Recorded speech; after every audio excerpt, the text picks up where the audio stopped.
Hello survivors and welcome to Fairy, a Legend of Zelda podcast by Resident Evil fans for Resident Evil fans. This is First Aid Spray, bonus episode 13, and in this edition we've met with a terrible fate and have just 3 days to stop the sky from falling in our retrospective on The Legend of Zelda, Majora's Mask. I'm your host Sai, and joining me in Clocktown this week, taking off his Fire Button Let's Play mask and putting on his First Aid Spray podcasting mask, and please don't do any nightmare-inducing screams in the transition, it's Fire Button Steve Valance. Oh, temptation to scream is so hard. Hello! And our special guest on this episode, doing the same thing over and over again to get the right result. No, I'm not talking about saving Terminator, I'm talking about game development. From the YouTube channel Let's Talk Game Design, it's Zayne Z/whatever, as your Twitter says. I go with Link just for canonical purposes. You know, my Link this time around for this playthrough, previously, like 2 days before I booted it up, I had a conversation with a friend about Mario's name being Mario. What's Link's surname? And apparently, in some interview with Nintendo, they said his surname is Link. So in this playthrough of Majora's Mask, I was Link. The subject of this bonus episode, like all others, was voted on by our Patreon backers. Support the show now to not only keep us afloat, but also to create new content. Select what that content is and hear it a month before everyone else. Tiers begin at just $1 a month. Check out patreon.com/FASprayPod for the full breakdown. Our musical shout out in this episode goes to Emily Hopkins, who you can find on our YouTube channel and at emilyharpist.com. Gives you a good idea of what exactly to expect. To break up the conversation in this episode, her cover of The Song of Healing, a rather important piece of music from Majora's Mask, will be there to sort of soothe us between this conversation. It's really very good. I hope you look forward to it, and if you do like it, check out her channel and her website. Links are in the description of this podcast wherever you're listening. And before we get to our guest, it's always worth pointing out how we got here. This poll follows a couple of kind of darker episodes. We sort of recently in the bonus episode Pantheon covered Silent Hill 2 and Heavy Rain, and I thought these are a bit emotionally heavy. Let's look to Nintendo. Let's cover our first ever Nintendo game on the show. And I thought about, you know, some stuff that's Resident Evil adjacent, Luigi's Mansion, stuff like that. And of course the Dark Zelda game, which is Majora's Mask. And now having replayed it, I feel like we're just doing more emotional turmoil episodes. We'll definitely get to that. But it very much won handily in the sort of Nintendo-themed poll. So I'm very excited to talk about this with our special guest, Zayne, from Let's Talk Game Design and also LTGD as well, your brand new YouTube channel. So the first place to talk about is, you know, your YouTube channel is fairly self-explanatory in its name. It's about game design, which is something that a lot of people, it's very daunting to, I imagine, but the way that Zayne handles it on his YouTube channel is very entertaining. And speaking as someone who's obviously a fan of games, but personally I haven't had really any experience with any development, so it's like coding and stuff like that's completely lost on me. It's more, as far as I can tell from the stuff that I've watched, more on why you do something a certain way rather than the minutiae. How did you get into both the game development thing but also the YouTube channel thing? Was one before the other, and how did they kind of coalesce? Yeah, so I spent a long time when I was younger kind of playing with game development, which I think at some point, if you're into video games, I think you always have the thought of like, I should make a video game. And people kind of go a various stage down that path. Some people go all the way and that becomes their career. Some people look at, let's say, Unity, and they're like, I don't want to touch that. That'll do. I'm going to go off and raise horses or something. So I'd kind of got this background of using a very visual coding system prior to that, stuff that started with Click and Play, which moved on to the Games Factory and then Click Team Fusion, which, if you don't know Click Team Fusion, it's the thing that Five Nights at Freddy's was made in, which I think is the thing that it's most famous for now. And because of all that, when kind of the pandemic struck, I found myself, I was in the middle of writing a lot of novels. I was kind of thinking I had a career as a novelist, which I still might one day, who knows. But I found it very difficult to write at home. And the environment that I was in didn't kind of go along with this path I was on. But it was very good for playing around with game development. because obviously I was in front of a computer most of the time, working from home with my normal boring day job. And in doing that, I thought, this is something that I had a massive passion for before, and now I kind of have this time and this space to kind of devote to that.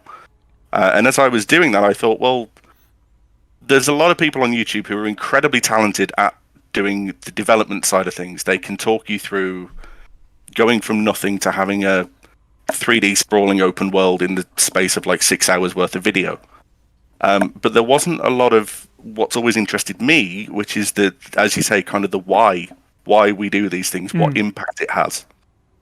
And it also, I always say the origin of Let's Talk Game Design came out of spite, really, because I saw a lot of people talking about, there was one particular thing that was all about boss battles and how important boss battles still are, and whether they are or not.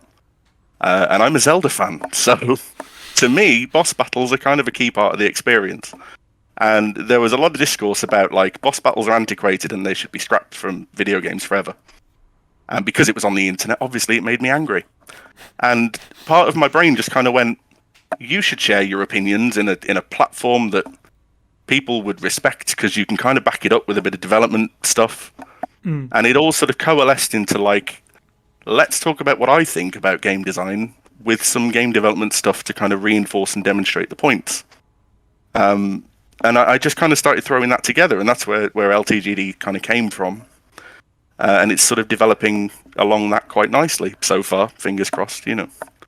But it's been amazing. It's a great little kind of path that I've stumbled on, partially out of, I guess, being at a loss of what to do with myself, and then partially out of spite. You know, not bad reasons to start anything, either of them. It is pretty cool to see how far you've come in that space of time, in terms of the quality of the content. And as always with our guests, hit up the description of this podcast for links to Zed's channel. And also, as I say, just from an entertainment perspective, you know, a game design, if handled by the wrong person, can be very dry. But there is, you know, some love and some humor in there. The stuff that Steve introduced me to on your channel is actually kind of sort of like where we've come full circle with it, because it was the Zelda playthrough you did, where you went through Zelda 1 talking about why it's good at specific points and why certain things were done, and, you know, just talking about it from a development perspective, which was, yeah, it's really interesting and it's really engaging. So my question, of course, is how did you get into the Zelda franchise, and what games stand out the most to you? Perhaps without necessarily spoiling the full review for this episode, I guess. Sure. I think that there are I think two that are most important. The first one, as you said, I did what I called quite egotistically the definitive playthrough, because it wasn't my first video game, but it was the first one that I remember being engaged in. I suppose the one that kind of grabbed me in the way that we're all familiar with having something kind of latches onto the part of your brain that says, this is a thing that you really get. This is a thing that's for you. And that was the first time that I remember kind of being really, really into a video game. And then it kind of followed on, you know, I kept up with the series from there. And then there was a point in 1998 where I was in a shopping centre, and they had a shop called Electronics Boutique, which I don't think exists anymore. And in the window, they had this display, and it was showing the trailer for Ocarina of Time. And I remember seeing it, and I was 11 years old, and I thought, this is the coolest thing I've ever seen. This is it. This is this. And I did that thing where you're like, it'll never get better than that. This is it. It's pinnacle of graphics. We'll never have better graphics than these 64-bit polygons. That's everything to me. And Ocarina of Time kind of became the next big thing that I really connected to that well. And then I've just kind of followed along, and I've never been... The thing that I think has always kept me with Zelda is I've never been disappointed in one. Whereas I think with long-running series, especially when you think we're in the 35th year of Zelda now, you know, for something to go that long, and it's there are kind of ups and downs to the series, but there's never been something that I'm like, I really didn't enjoy that. And there's just always something to it that just grabs me and says, yeah, this is a thing for you. And and it's not. And I've often said to people, kind of semi-seriously, that every other game that comes out is just something for me to play while I'm waiting for Zelda to release. So it's kind of like the timeline of video games is just punctuated by Zelda games, and then everything else is mid-Zelda.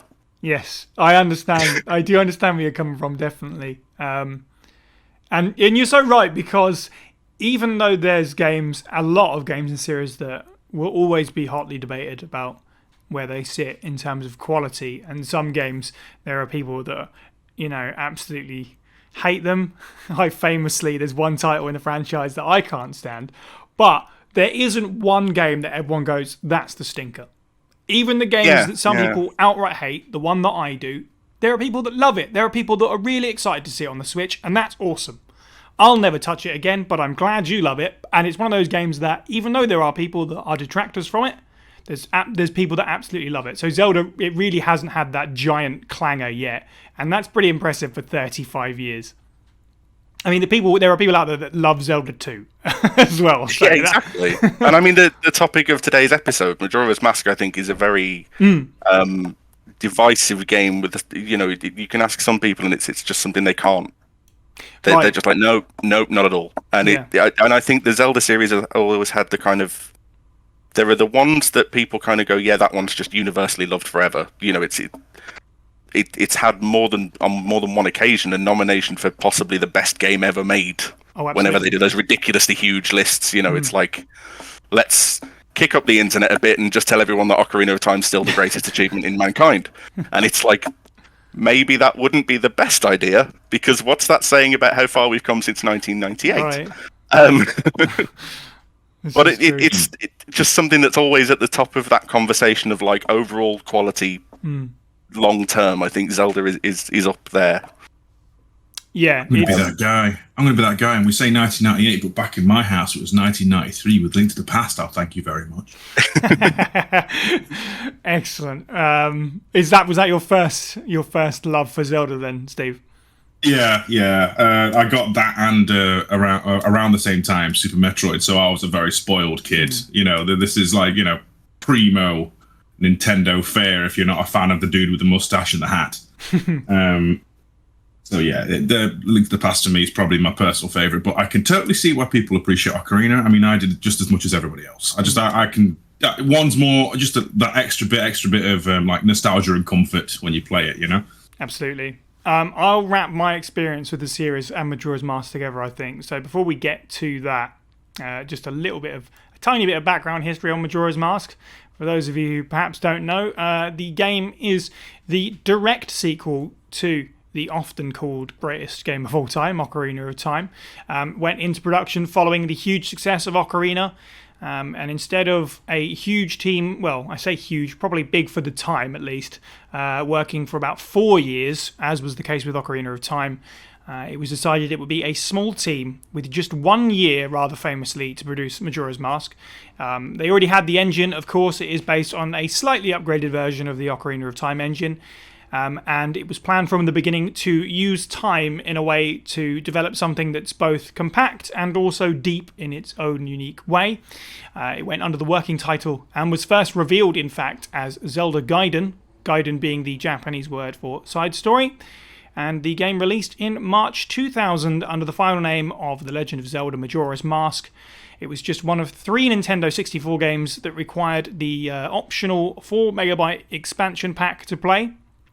It sold 3.5 million copies worldwide, which was nothing to be sniffed at. That's compared to 7 million with Ocarina, which, of course, both of them are considered big successes in their own right. As I just said, a huge amount of difference in terms of production cost and time of development and such like that. So it was very well received. Nintendo, I think, were pretty happy with how it sort of landed with its audience.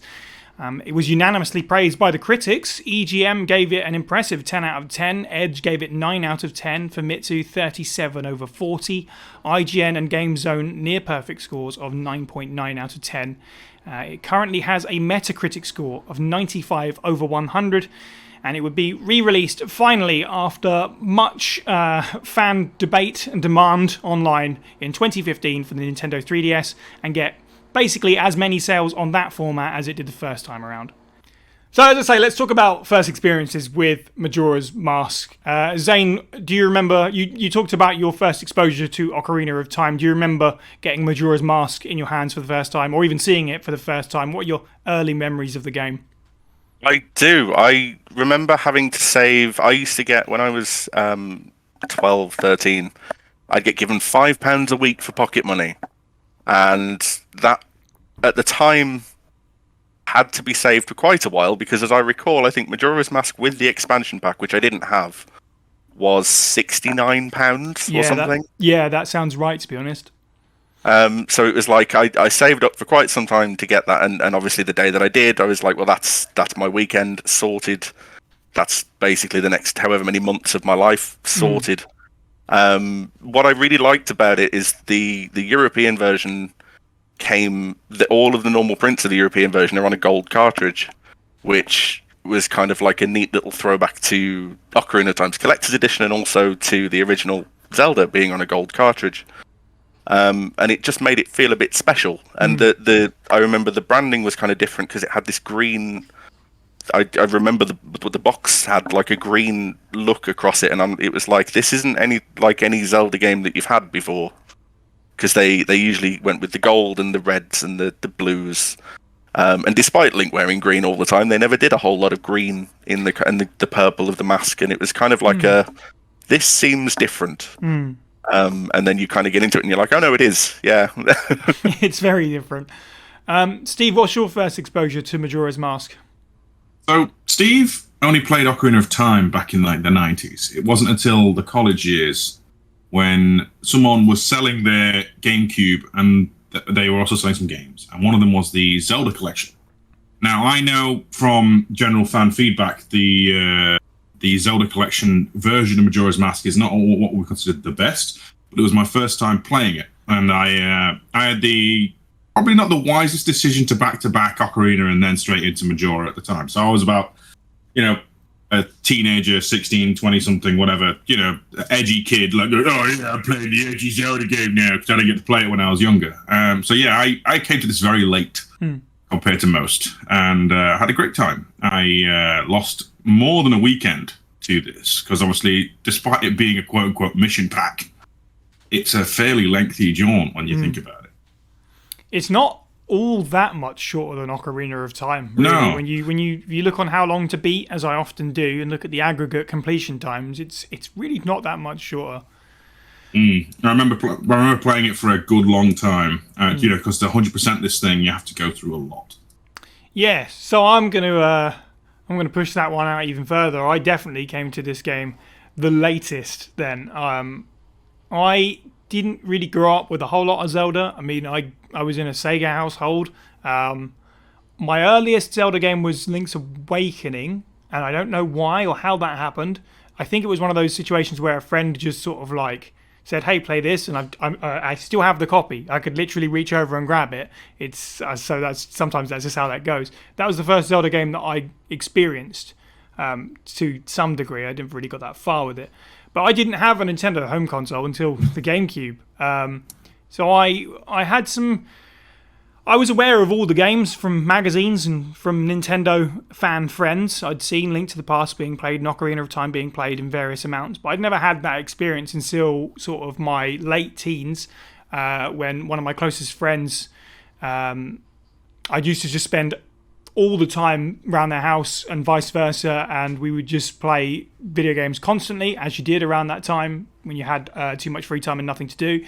And Zelda was a huge thing in their life, so we put a lot of hours into all of the games. She sort of introduced me to a lot of the games, and her favourite at the time was Majora's Mask, and I've actually checked back in and it's still Majora's Mask, which is kind of cool.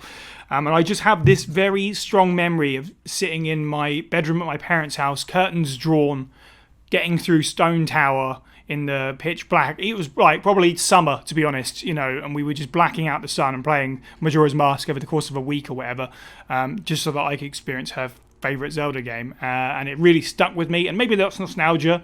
And we'll definitely get into reasons why I loved this game. for certain, but it's always stuck with me because it's been one of those ones that I'd always put right up the top.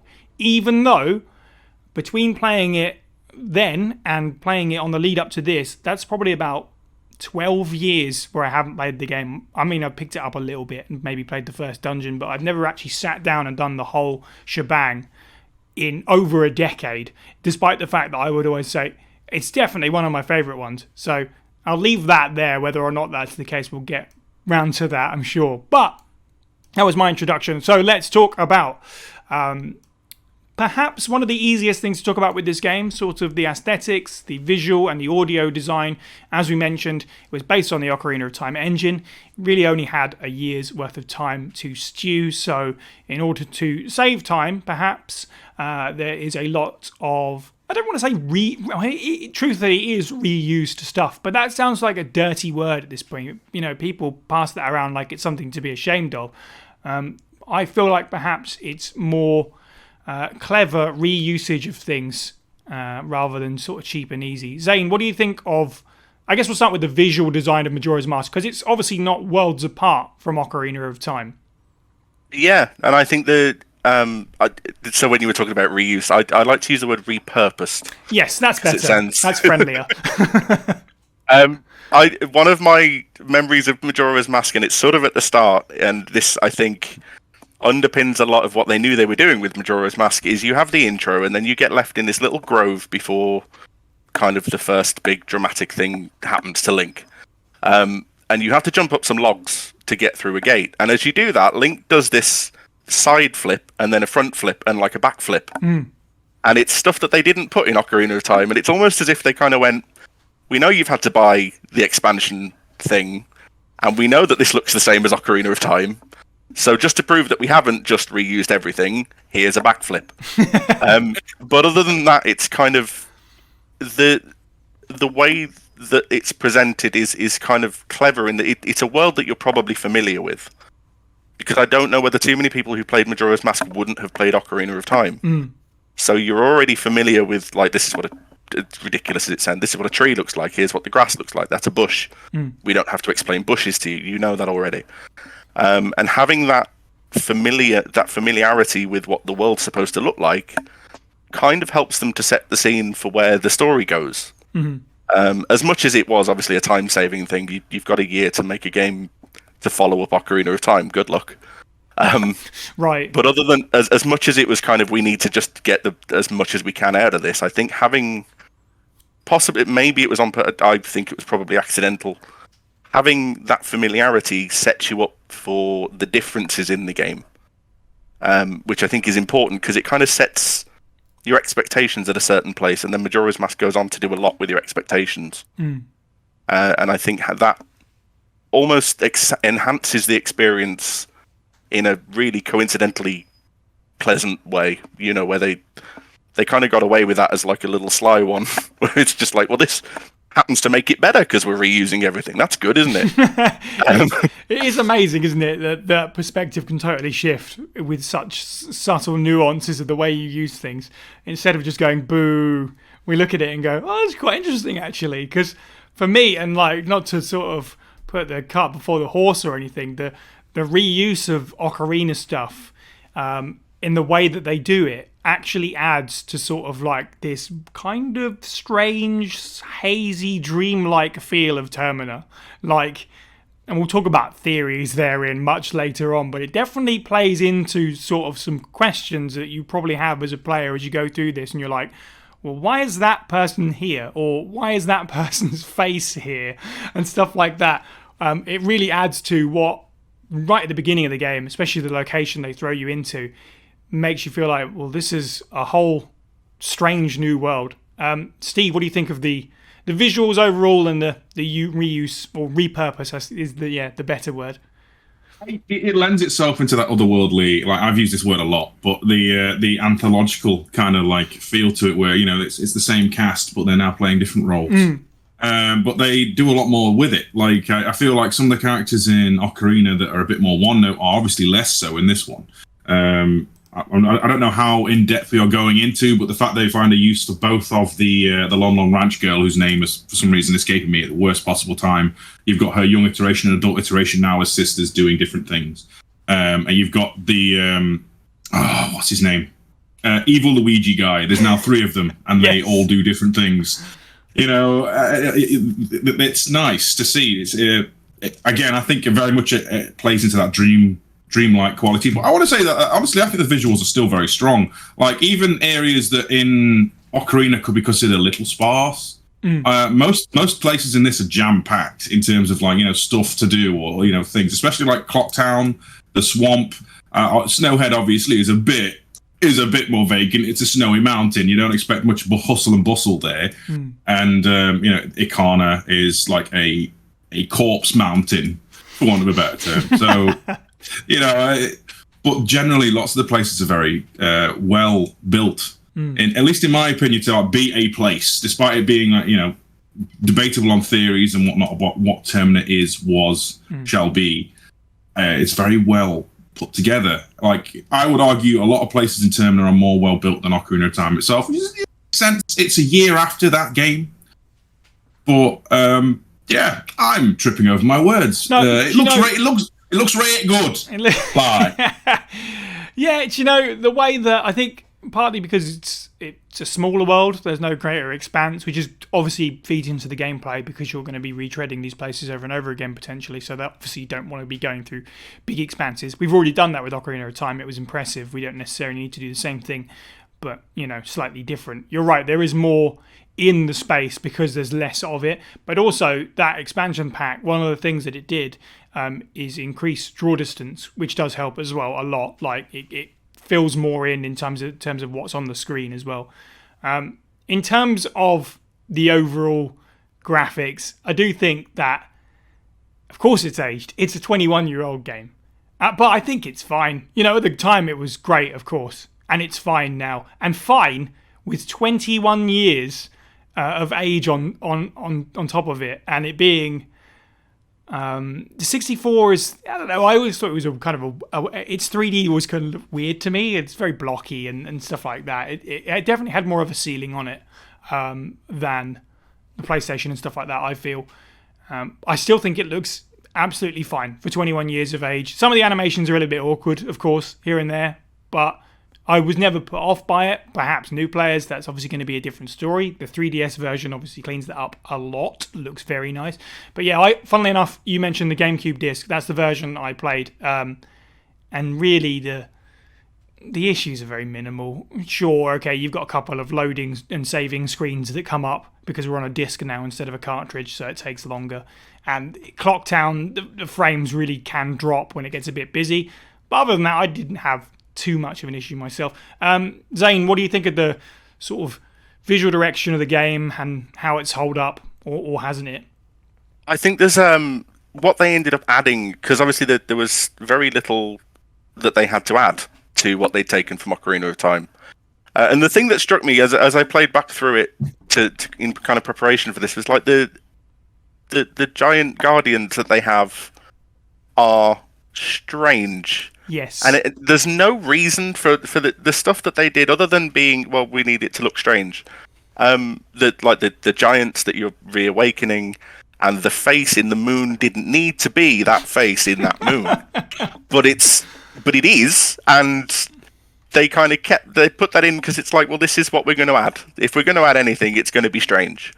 That's so and true. I think that kind of helped to add these little sort of hint, the way that it tweaked what Ocarina of Time's art direction was, where it was kind of like, this is a fantasy world where everything's green and lush, and the mountain looks like a mountain, and the lake bit looks like a lake bit, and then you get to Majora's Mask and it's like, well, the sea is the sea, but it's also full of bony piranhas that are going to eat your skin, and also there's a massive typhoon over there, and we're going to get to a story about eggs in a minute, and that's going to be a whole other weird thing.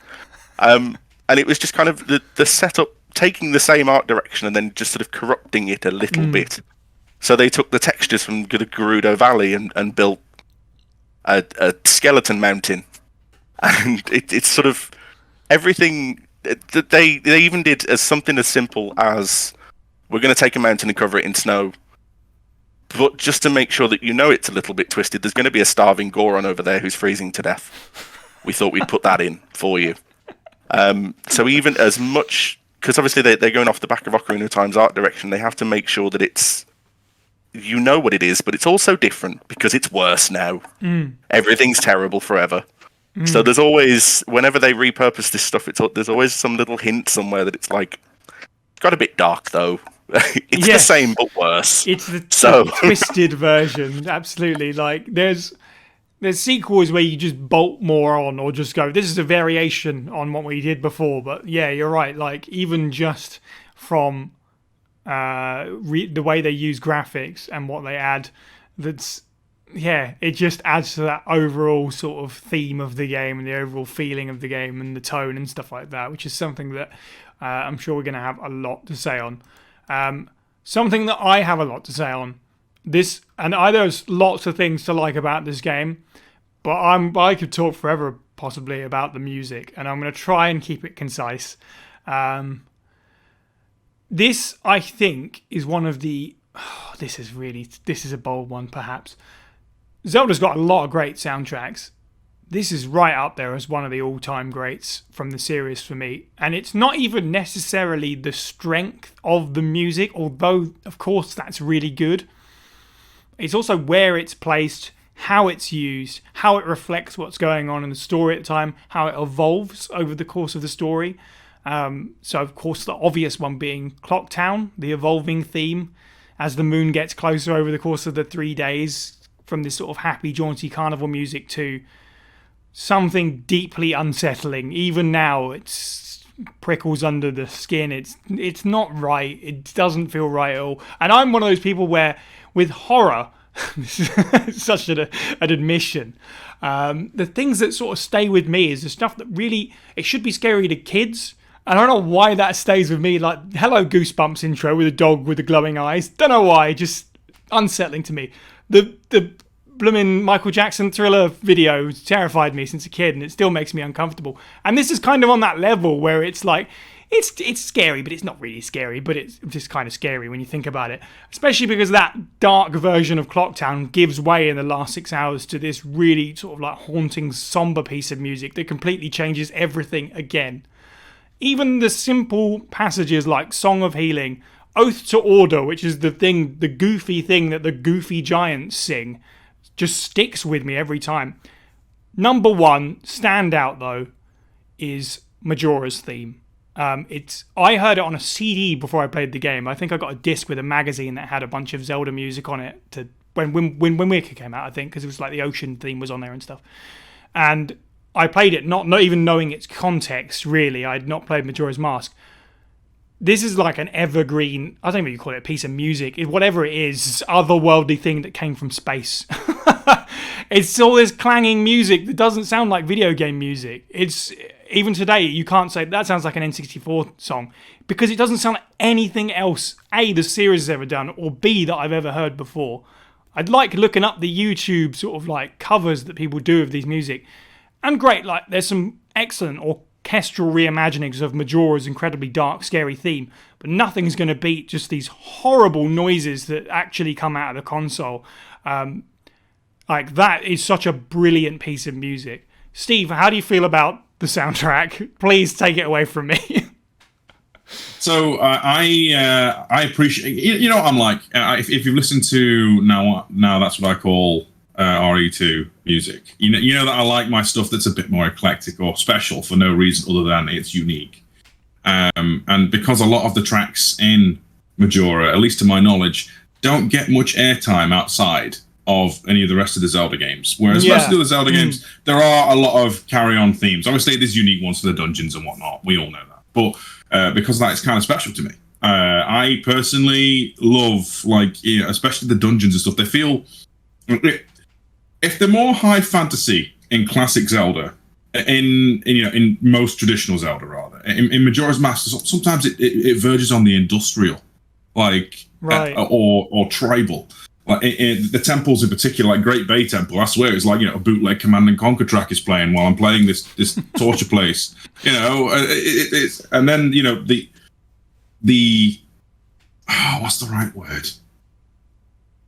The terror and disquiet of the final 6 hours in Clocktown. It cannot be understated. Like, you have to hear this theme at least twice during a playthrough, and every time it rips into me. It makes me feel so uncomfortable. And then nearly it's just like, just a funeral dirge with a few, like, there's not much to it, but the texture and I suppose the atmosphere of the situation blends well with the music. Right, it's the context, isn't it? Yeah, if I listen to this track on its own, I'm still like getting very uncomfortable, very unnerved. It's like James has just found out the truth in Silent Hill 2, or some other apocalyptic revelation, and all it is in this case is you look in sky, big face about to hit Link. It's not really in the grand scheme of things. It's like just let's get the old ocarina out and do the old time travel, but it haunts you.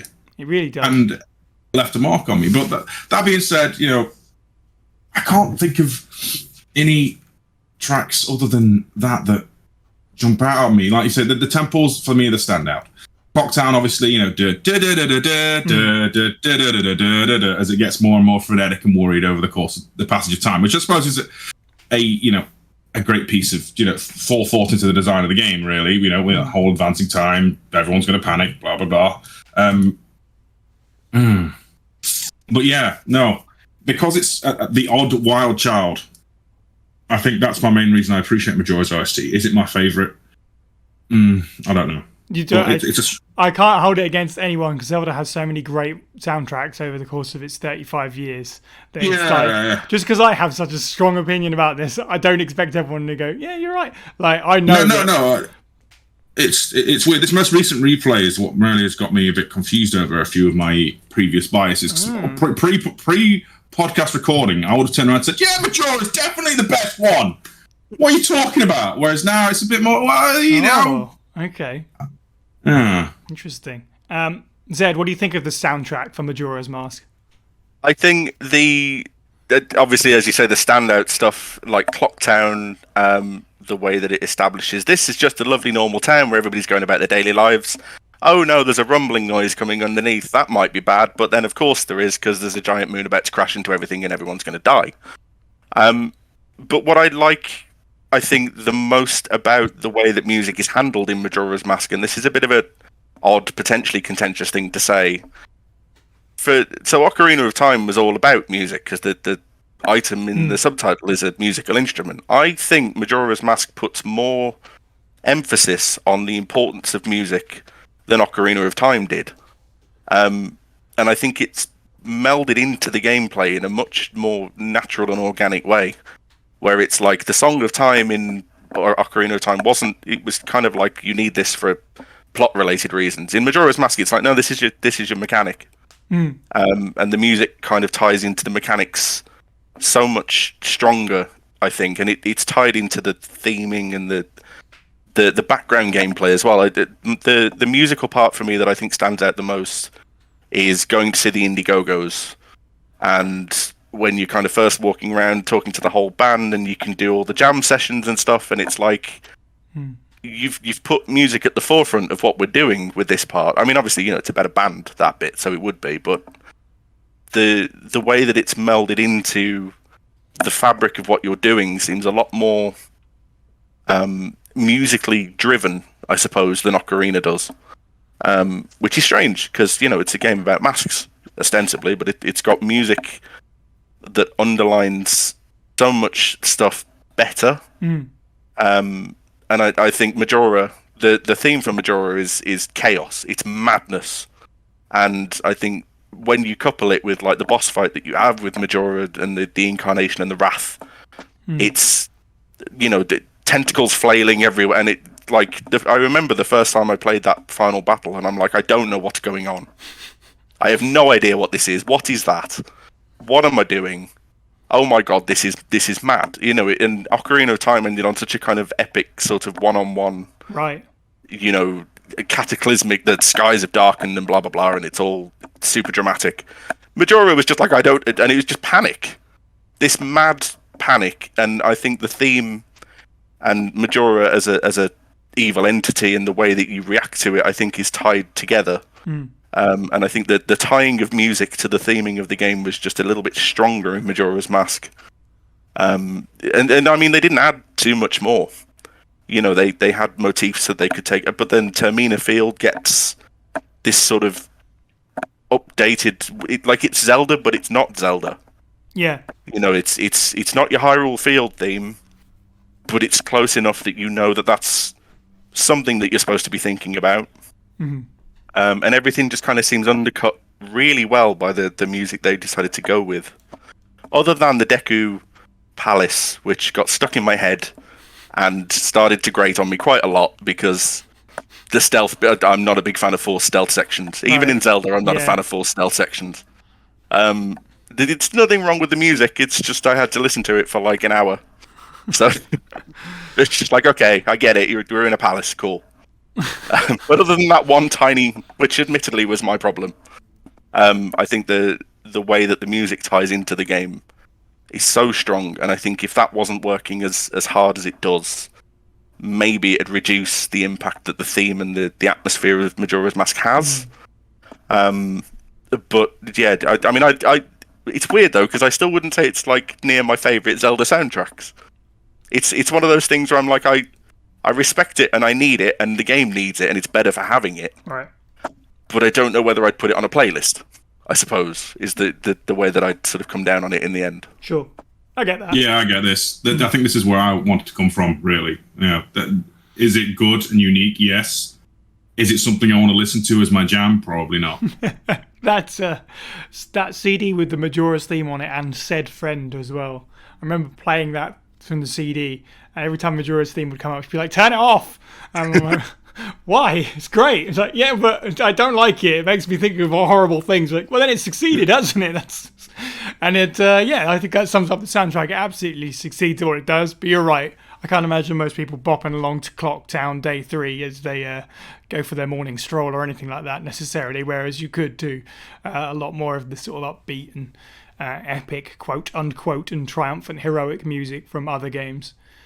I suppose it doesn't have, for me, it's certain games in the series have this one standout track that's like Dragon Roost Island or Gerudo Valley or whatever. It doesn't have its kind of, this is the one that everybody's going to be going to cover with their metal versions. You know, That's true, I guess.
Let's talk about gameplay then, which is another sort of, we can easily sort of slant in the direction of Ocarina of Time. As I say, it's based on that engine. So talking about it sort of plainly at first, it's, barring some exceptions, playing as Link as you know him, the Hylian Link is pretty one-to-one with Ocarina, really. And I don't think that is completely down to time saving. I think that's because it just, if it isn't broken, don't fix it. It's fine, and it works pretty well. I mean, some of it's aged a little bit poorly. Again, it's 21 years.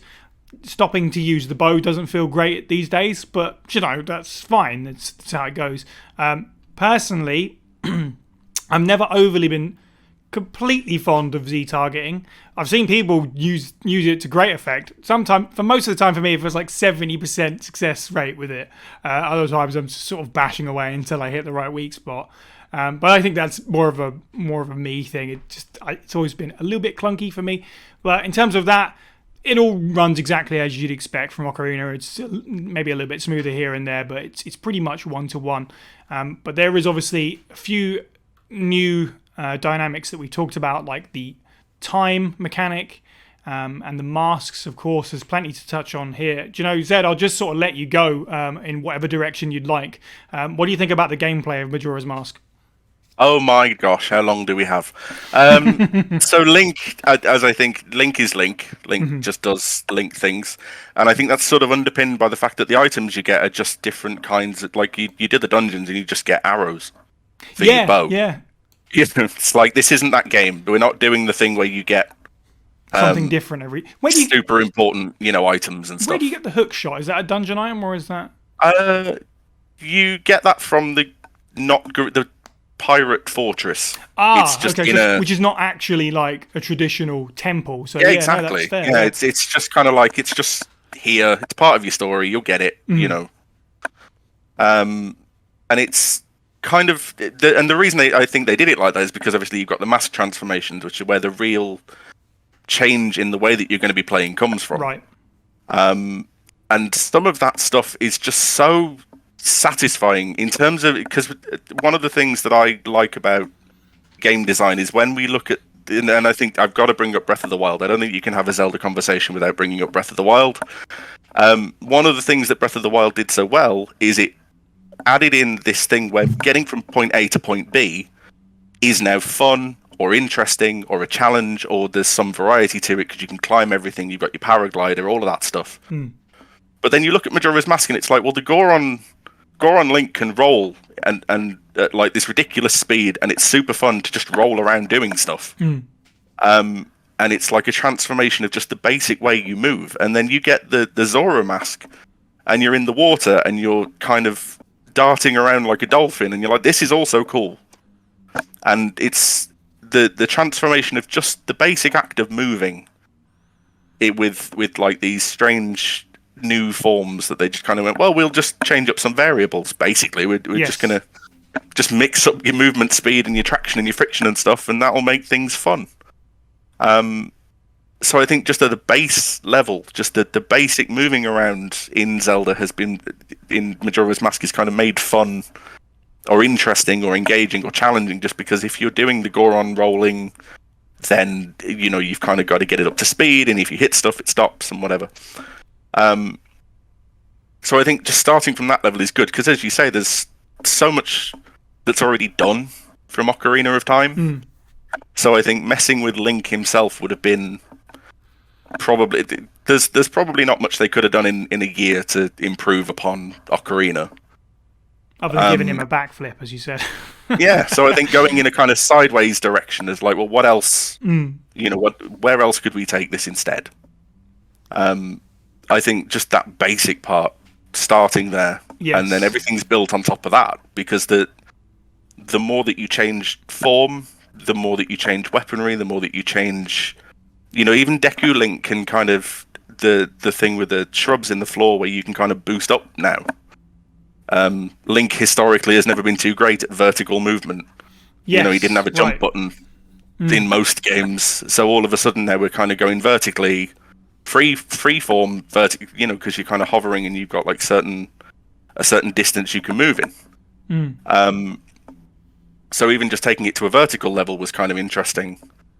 And I think what they did was just kind of explore the space better and a little bit differently, which then underpins and changes everything you can do with Zelda when you're on the same engine, really. Yes.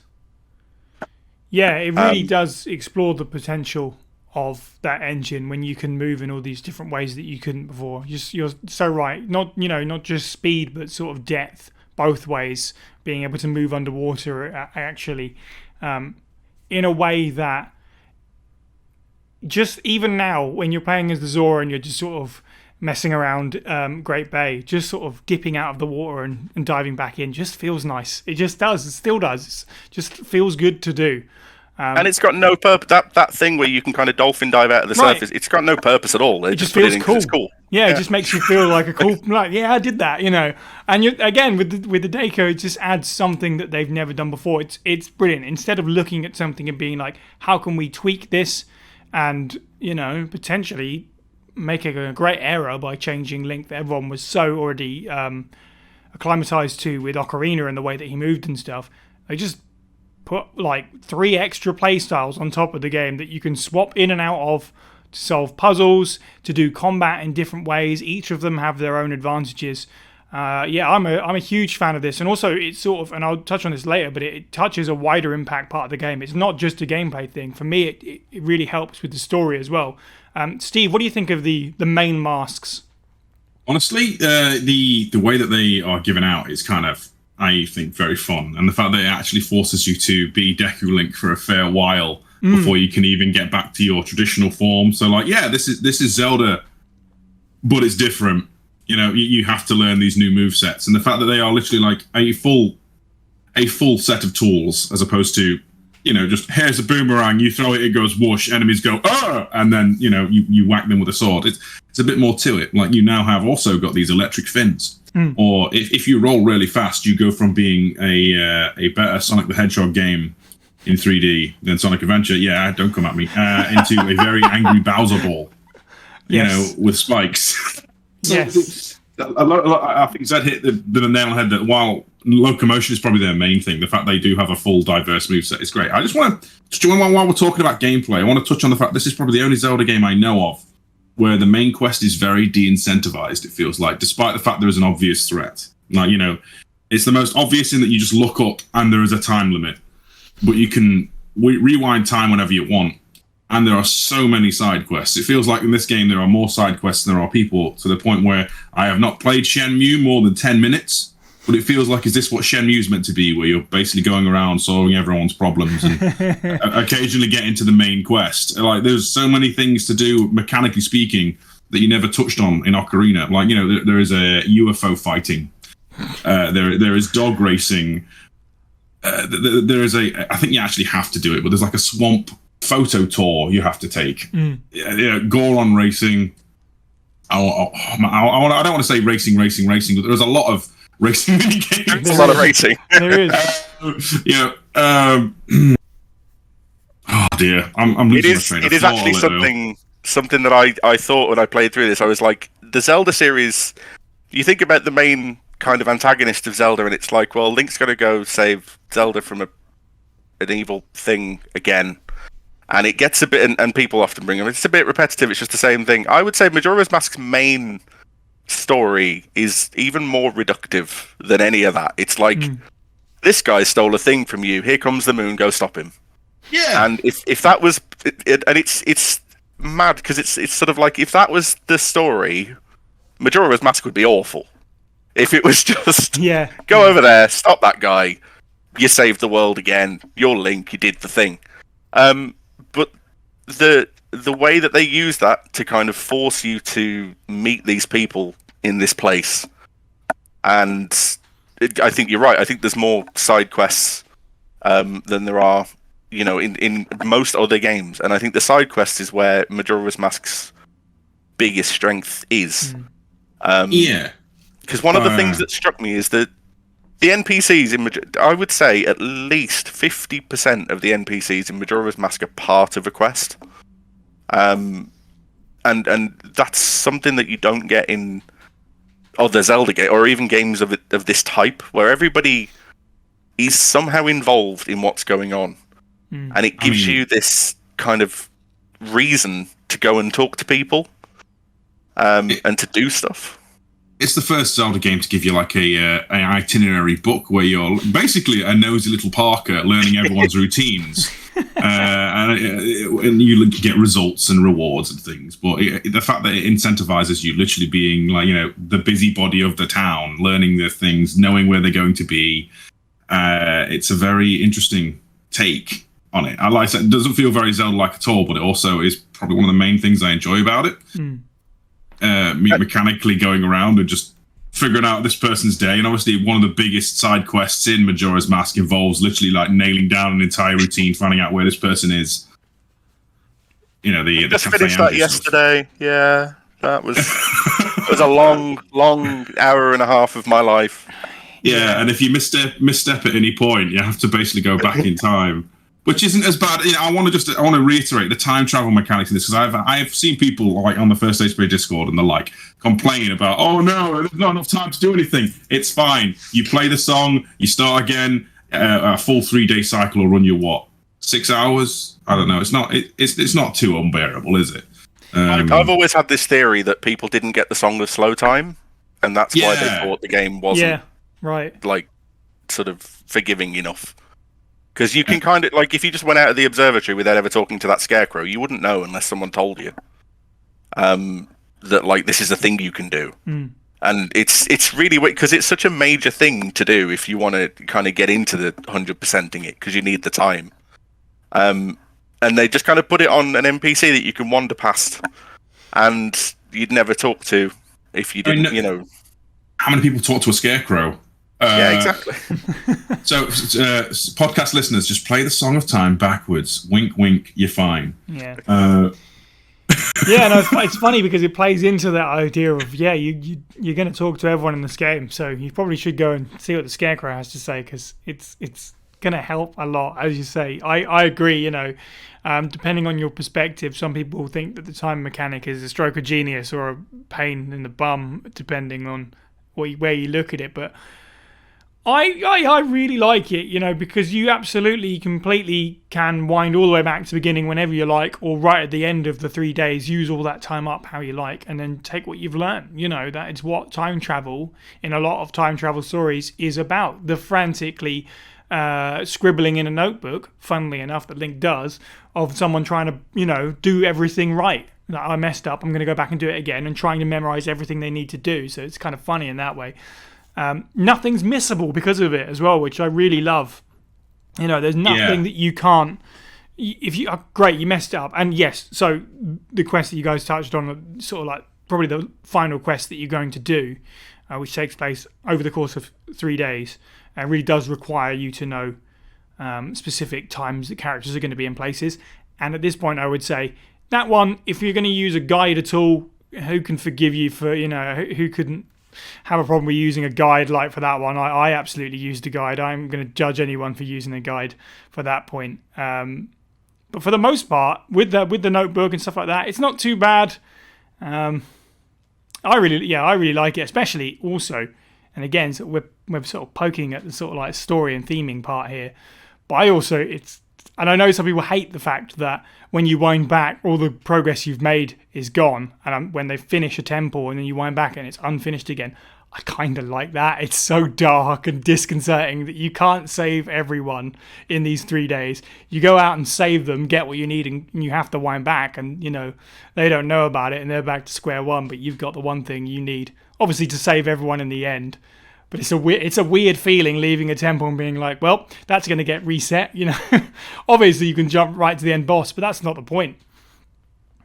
Plus, they give you the like, they know you're going to be doing it because they give you the warp straight to the boss of the temple. Exactly, yeah. So it's like, well, we know you're going to be doing this thing, so to make it easy, just learn the patterns, and you can do it whenever you want. Mm-hmm. But it's kind of what I like about it. I think with the time travel is, you get a lot of like time travel stories or time travel video games or whatever, and they'll kind of overdo the time travel discussion and the kind of the theorizing of it and what the rules are and blah blah blah blah blah blah blah. Majora's Mask is just like, well, you can go back and it all resets, and then it just like you don't get. I don't think Tattle ever tells you you could now go learn people's schedules if you want. You know, you could maybe see what they're doing on the second. Like, nobody tells you all that stuff. It's just you see the people wandering around, and you think, well, they must be going somewhere. And I think that the thing that I think sets you off on that course is as soon as you first come out of the clock tower as Deku Link, when it first starts, you see Cafe coming down the stairs of like where his little shop is that he's hiding in. And he's off to check the post box, and that's scripted as like the first thing you see when you come out is that happening, and it's just the game kind of going, well, there's a thing for you to look at, wonder what that is, but it doesn't, you know, you don't ever get a thing saying you should follow that guy. Yeah, it's just kind of, do you want to? You can if you want. And one of the things that I think makes all of that harder, the thing with the side quests and the schedules, is I think one of the reasons why it needs the expansion pack is because, as small a feature as this sounds, NPCs can now walk into buildings you're in, and they open doors and come in and stuff, and it's kind of like this world is happening whether you're paying attention or not. Right. So it's kind of having the whole of Clocktown stored in active gameplay. So you don't expect that to happen. And so there's a part in that side quest where Cafe comes out to pick up his mail, and you have to then run into the shop behind him that's been locked. And you don't necessarily think, well, I can do that, because you think, well, the door's locked. You know, because if a door's locked, it's always locked. And you don't think, well, he's been in there and that's been stored there. That's an active part of the game that I can play with now. And it's this strange kind of, we just happen to be able to open up the whole town at once. Which is, it seems silly now, but obviously in the year 2000 on the N64, it was kind of like, okay, that's odd. And I think it's just a new way of thinking. Yeah. I'm going to sound probably like an infant now, but how many other games can you think of where they have a fully realized scripted world? I mean, obviously it's only 3 days, but, you know, having a quote-unquote open world game where the NPCs have a set purpose, and they're not just like in a GTA game where they're just standing on the street, walking forwards, waiting for a player to drive over them or whatever.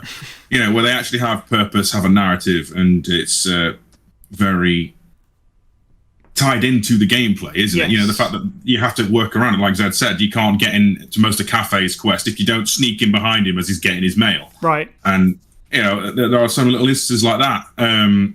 You actually have to solve, like, the big crisis at Snowhead before you can even try and resolve getting a better weapon than you start with, which is the Kokiri sword, which also features 2 of the funniest NPCs in any Zelda game fighting. I love that blacksmith, I'm sorry. He just says Ugo, but he's just so charming. Right.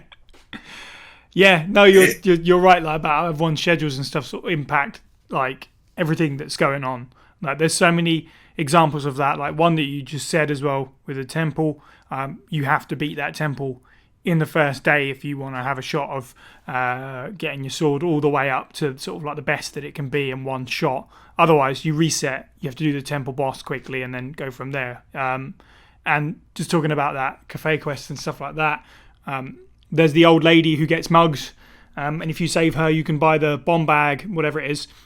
But if you do that and then want to do the main quest, then she doesn't get robbed and all this, and it impacts later stuff where Cafe's looking at the curiosity shop, seeing someone selling the bombs that he's just stole. It's crazy because all these characters sort of, they're always doing these things whether you're interacting with them or not. And obviously you don't trigger the scene, it doesn't actually happen, but it is interesting to think that those events are just taking place over and over again until you sort of interrupt them. I mean, we won't be the first to make the comparison to the film Groundhog Day, so yeah, let's get out of the way.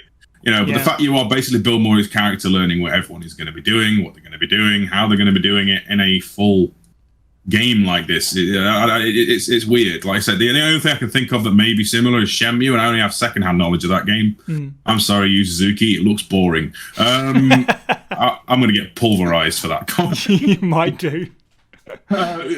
You know, I don't know if any other Zelda games touched on that kind of mechanic, though, have they? There's never been a time limit mechanic outside. so far as to say that I can't think of another game where everybody in it is scripted to do something important, and they're trackable, and you can, if you want, watch everyone just going about what it is they do. Then you can kind of follow them, and like if you what helps as well is if you talk to them over the 3 days, and their dialogue changes to reflect the fact the moon's about to kill everyone, and they all start having opinions, and they're NPCs with changing opinions on stuff, and you've got a guy who's like, "We need to finish this tower. The moon's not going to fall. Stop it. It's all a hoax." And then the mayor's having a big argument, and that kind of carries on, and it's watching people be people, and actually, and it's only possible because the time limit is there, because they can kind of space it out and script it over. This certain thing can happen at this point, and I'm struggling to think of another game that's so kind of it's going to happen whether you're involved or not. Yeah. Which I think helps to give you some agency and some importance, because it's like, well, you will change these events, and that'll be, and nobody else will do that. That's you. You can directly see the impact of what you've done, and it's so different to a game where you just talk to someone, and they have one line of dialogue, and it's just, "Oh, hi, isn't the weather nice?" There's none of that in Majora's Mask. Everybody has something somehow relevant to say. Yeah. It's the poor Goron whose room you nicked to do the main quest, and it unfortunately has the same name as you. Because of that, you can then do you can do the whole Cafe Andrew quest, but you have kept him outside, and his mood has obviously dramatically changed because he's stuck out in the rain, because it will always rain on the second day. Or is it the third day? I think you kick him out on the first day, so into the second day. But that's the other example that I meant to mention, exactly that. Like, you just affecting that Goron sort of like path of events by doing that, so he has to sit in the rain. Just stuff like that. It's so good. So let's talk about since we talked about the world a little bit there, I suppose we should also talk about the story a little bit. And as Zed sort of pointed out, it's pretty bare bones, really, really. But like, if you wanted to reduce it right down, it's literally what you'd expect. Go to four corners of the map, grab the MacGuffins, and stop the evil. But obviously, it's not that at all, is it? Really, it's not Ganondorf. It's a giant moon that's been called down by a possessed mask, which has taken over a lonely child. It's so bizarre, and I mean, there's a endless list of things like this that Zayne, you sort of touched on at the beginning, where it was like they take stuff and just tweak it to make it weird. Everything's weird. Everything. Why? The four giants look like something out of like a Jim Henson sort of like Dark Crystal, that 80s horror fantasy sort of like dark fantasy thing, It's bizarre. Everything looks bizarre. Why does the mirror shield look like that? Why? Exactly. It didn't need to, did it? It could have just been a mirror. Why is it screaming at me? I don't understand. Why does Link scream at the top of his lungs every time he puts a mask on? Every time. He didn't need to do that. Right, but it's the mask of a dead person as well. So, the horror of putting on the face of somebody who's passed away. It's, when you think about it that way, it's so creepy. It's the bone crunching sound, isn't it? Surely that gets under my skin. Yeah, that's not good. Yeah. Hear his bones snap into his new form. It's like, absolutely. And on top of the shield as well, even the little sun images that you have to reflect light on creep me out. They got a weird little smile that I don't like. The happy mask salesman, the first NPC that you directly sort of talk to, that I can think of anyway, he's a freak, isn't he? To be quite honest. He doesn't obey the laws of animation. Exactly, and that's disturbing. As a video game player, there's certain ways you think things are going to move and react, and the way that he just sort of like snaps around is unsettling, and the laugh as well. Everything's so unearthly. It's there's fantasy design, and then there's this game that pushes way outside of that box, and that's obviously the strongest part, of course. Zayne, what do you think of the story? I mean, or the theme or the tone? Let's start unpacking this whole part. I think everything is sad. I think every single major character in Majora's Mask is sad. And I think the sadness and the death and the tragedy is given to you in such a way that you kind of can't avoid it. Like you start off and all right, Link gets his horse stolen and he gets turned into a Deku scrub and he's lost his ocarina. Oh no, how awful. But then you get onto your quest and the first thing you head towards the swamp and there's like a cutscene where the Skull Kid's just this sad little lonely kid in the rain. And it's like, oh, okay, we're going to feel sad for the guy that's trying to crush us all with the moon. Cool. I'm glad we're sad. And you actually, before that, you've met this weird kind of crumpled up tree that used to be a Deku scrub. And it's just like, well, that looks like it was a person once. Right, good. That's sad too. Everybody is sad all of the time in Majora's Mask. And there's, the Ikana King, he's sad. And him and his lackeys, they're sad.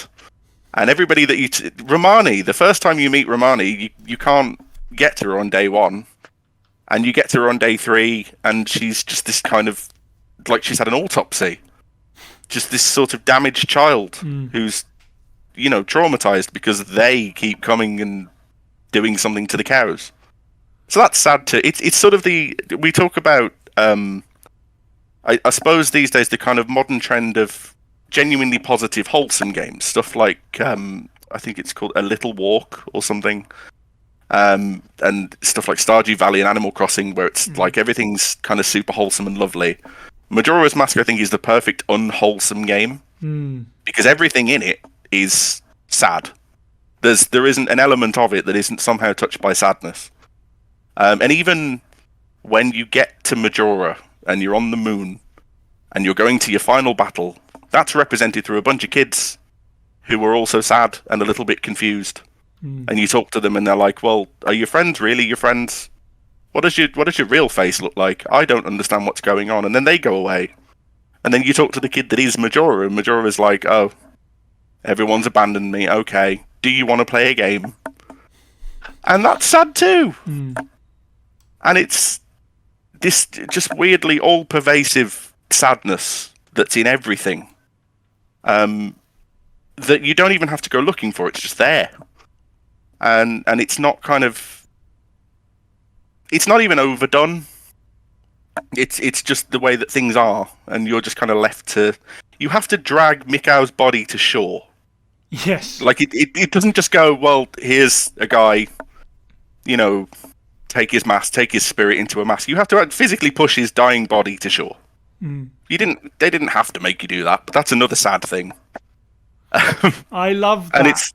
When you do that as well, you're sort of directed like, oh, we're going to go to the Great Bay, and you get down there and the music's sort of like using what you would expect out of a beach level music, like timpani and stuff like that. And you're like, oh, this is going to be nice. And that's the first thing you do. Yeah. Deal with like, the dead body. This guy's dying. Deal with that now. Yep. And everything. And you talk to, Dalmani, and he's like, well, I was doing really well, then I died. So that's probably so. And you get to, in fact, you get in there and there's a crying baby. Yeah. Just walk in the door, the baby's crying. Go deal with that now as well. And there's no part of this world of Termina that hasn't been touched by just grim sadness, and it's just this all pervasive thing, which is great.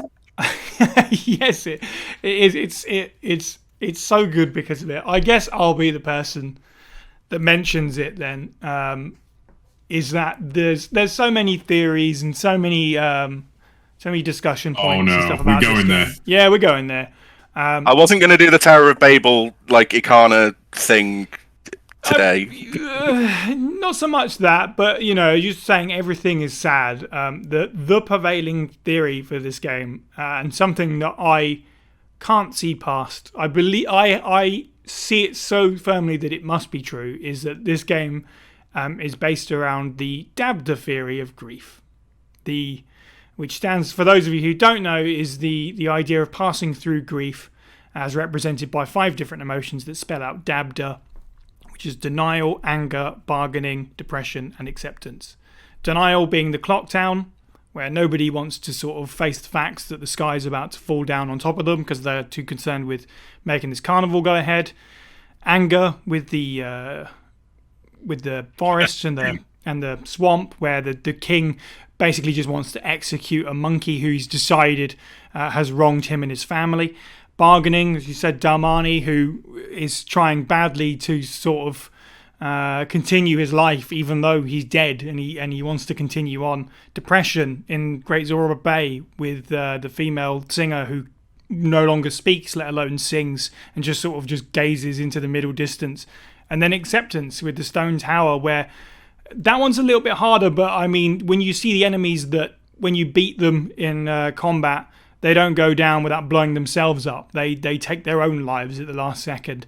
It's impossible for me to see through that theory, this sort of like grief-stricken Twilight Zone-esque version of Zelda. That stuck with me as soon as I heard it, which probably would have been after playing Majora's Mask for the first time, but I went, oh my goodness, that seems, that has to be a thing. And I found it to be true playing it through it again. And in that sort of 12 years between playing it and the first time, and playing it the first time and playing it now, I was so sort of consumed with that idea, and it stayed with me so much that a friend and I, who we make music together and stuff, and we put out a little EP of songs inspired by video games and video game characters, not covers, original songs, but sort of from the perspective of certain characters and stuff. And we toyed with and began working on, we never finished it sadly, a little EP called The Sky Is Falling, which was just going to be just about Majora's Mask, even though I hadn't played it in however many years, just because the theory of sort of Dabda, and we'd break it down, the track listing in that, and sort of talk about each area.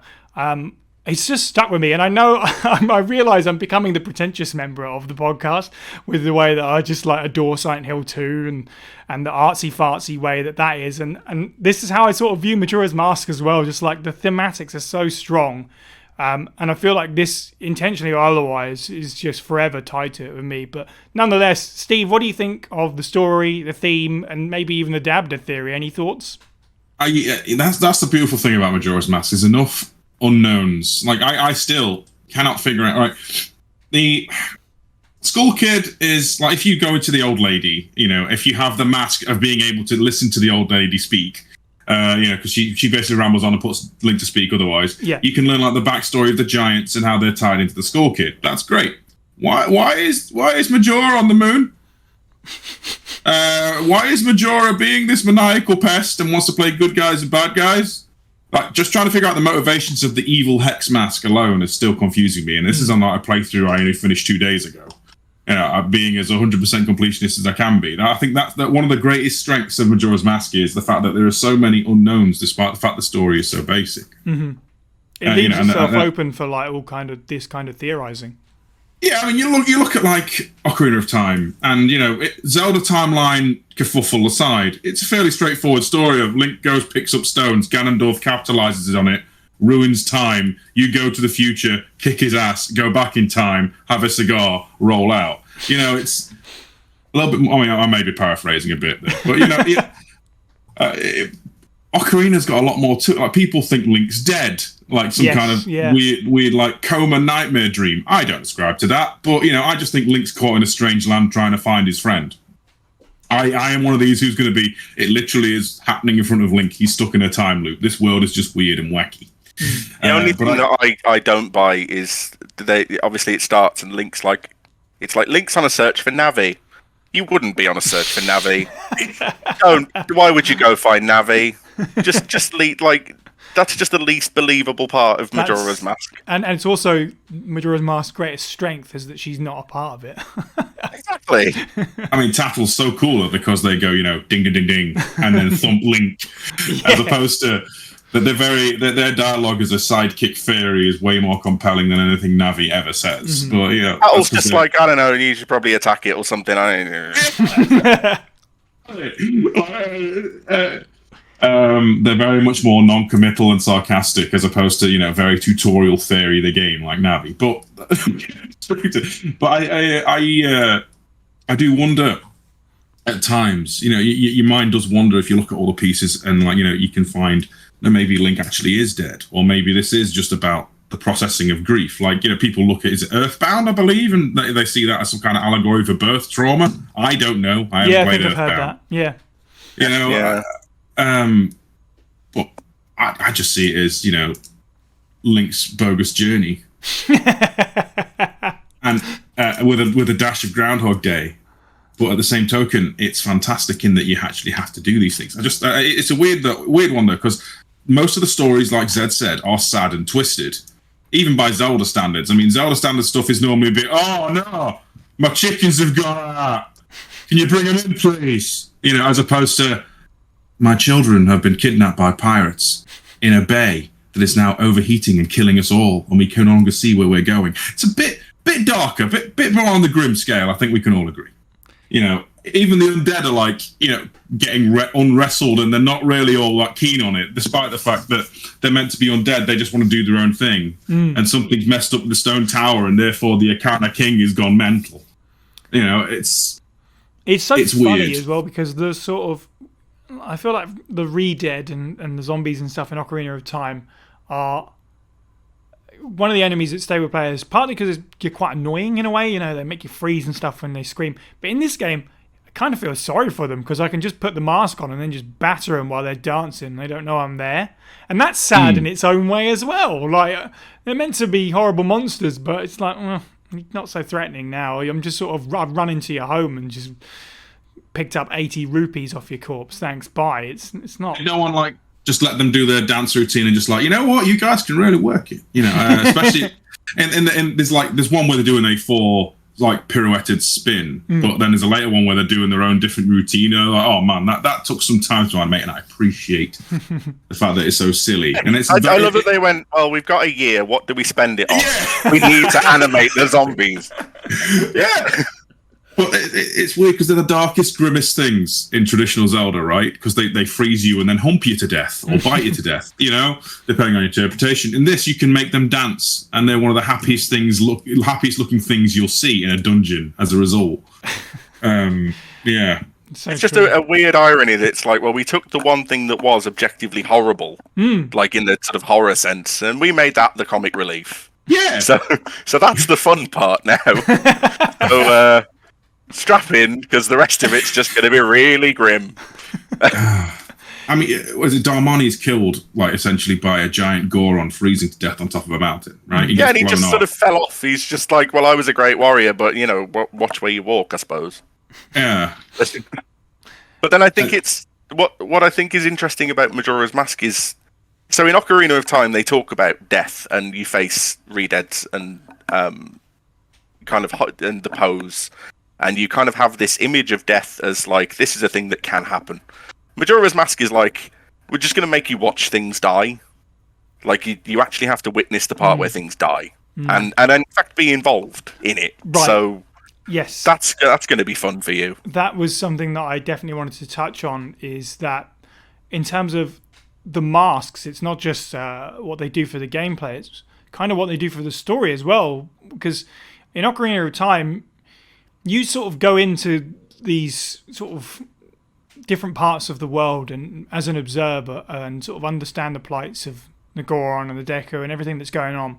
But with Majora's Mask, you pretty much literally walk a mile in their shoes, because you become one of them and you become part of the story. The Zora one especially, I think, as you become sort of their reincarnated band member, it's a brilliant way to get closer to the races of Hyrule that they'd never done before, and I don't think they've really done quite to the same degree since, because you get to become one and you get to sort of become part of that culture.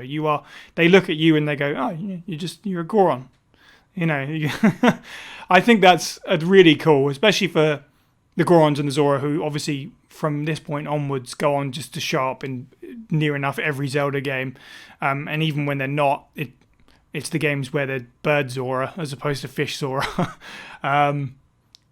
That's the part as well where you come back as Darmani and everyone's like, oh, heard you were dead. Yeah, exactly. You just kind of I wish I could just reply, I got better. And just give me one option, please. Exactly that. Exactly. So, and it's funny because with the Deco Shrub, which I think is I'm sure probably lots of people say this, so it's kind of like the Code Veronica argument, as Steve would know. I feel like it's underrated, but probably everyone says that. I'd love to see them return and sort of that playstyle return and stuff like that. Can I just touch on actually? We haven't talked about it, but the fact the Dekus like have a full like ecosystem, royal so family, cool. and loads of designs, and they look awesome. And I'm pretty sure it's the only game where you get that. And the Deku princess is a queen, and the fact she beats the living daylights out of her dad is so funny. You know, I'm so. So just you're so right. Yes, that's exactly. I completely agree with that. But then, like, even all that aside, one of the sort of final shots of the game, if you did the right thing. What I love about the credits in this game as well is that depending on what you did, you may or may not see all of the sort of epilogue scenes. You might just have black with the names, or you might have a scene playing underneath it, which is really cool. And one of the last ones you see, of course, is the identity of the Deku Shrub that you've taken on, because all of these masks are of dead people, and you kind of get that sort of final sad revelation at the end that sort of links back to the beginning. So I just love how the masks are also, they're not just a gameplay device. They really do feel like part of the story, part of the world, part of the theming. So I do love that when you get the ending, that's the one that I think that's the last one it does before it shows you the picture of the giants and Link scratched into a tree and whatever. And it's like, right, the very last one we're going to show you is this utterly heartbreaking one that confirms the thing you thought. Right, but if you were feeling happy, because you've seen like you get the wedding, I think, before that. And it's like I worked really hard for that, so I'm glad that went off without a hitch. And you think, well, is it going to end in this sort of traditional comedy way? There's an ending with a wedding. That's lovely. No, after that, we thought we'd put the heartbreaking one because we wouldn't want you to think that this has been a happy story. Right. Like we'll give you we'll close off all the happy story stuff. You know, we'll wrap up the story threads. And then the last one will be misery, because that's Majora's Mask. Exactly. It sums it up so well. So is the theory, I mean, obviously, in some way, shape or form, Link has been given the soul of the Deku Scrub there, right? Is it a case of he was just in the wrong place, wrong time? Majora went, you know what? You know, it'll be a right laugh if I just shoved your face and soul into this annoying blonde kid. I think that's what it is, because I don't know whether Darmani's corpse is anywhere, but obviously Mikau just kind of he dies in front stays where he is, and you know his guitar gets put there, and that's him. So I think that Deku Scrub was just there. He was just wandering around, and now he's a mask on your face. Excellent. All right, so let's wrap up a little bit before we give final thoughts. What do you think of the legacy of Majora's Mask is a question that I wanted to ask. And we talked about the theories, but there's one thing that I definitely wanted to bring up as well that needs to be addressed, which is one thing that I think has sort of heavily affected the longevity of this game, which is the internet. Oh, no. Oh, yeah. No. I mentioned that, too. I have to mention this, too. So, I don't know the full history of spooky stories on the internet, but for my money, this is one of the earliest ones, or one of the ones that hit hardest earliest. It's the one that I remember sort of being the first time this had happened, which, of course, I'm referring to the Ben Drowned creepypasta. If you don't know what that is, it'll take entirely too long to explain. So do look it up. It's really interesting. It might seem silly now, but at the time, it was like cutting edge stuff. People sort of doctoring footage and screenshots to make it look like they had essentially a possessed version of Majora's Mask. And there was hundreds, if not thousands of people trying to understand and following along with these updates about this possessed copy. And it had never been done before. Keep in mind, this is way before like mods and stuff like that. I don't remember exactly when it was. I'm pretty sure it was before YouTube, or it was very early YouTube days. And I think that has had quite a lot of an impact on the game from then onwards, because even if it's been forgotten by lots of people, or not even heard of by certain generations, I think Ben Drowned's sort of legacy is making Majora's Mask not just horribly sad, as we talked about, but creepy. Just really creepy, and it really compounds everything that's in the game. you hear about stuff like this before you even put the cartridge in. You're kind of like, yeah, I hear this is basically a horror game because of stuff like Ben Drowned, and that's for me that had like a huge impact that's kept the game alive. I would almost go so far as to say without Ben Drowned, you might not have the demand for Operation Moonfall, as it was called, which led to the 3DS remake. But perhaps it's a bit too bold. Steve, what do you think is the legacy of Majora's Mask? It's the Wild Child. It's the one that breaks the mold the most until Breath of the Wild came. Yeah. It was the one that expanded. I believe it's one of the few Zelda games that was a direct sequel after the first and second Zelda.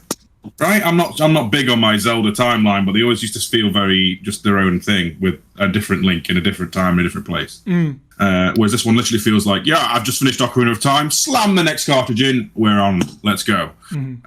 So that's a unique thing. And I do think, yes, truly, Ben Drowned probably did have a factor in the 3DS thing. And to be fair play to it, Majora's Mask, you inspired an entire internet subculture, because that obviously spiraled onto its own horror thing. And I'm not against the idea of internet horror fiction, Slender Man and all that crap, the Marble Hornet stuff anyway.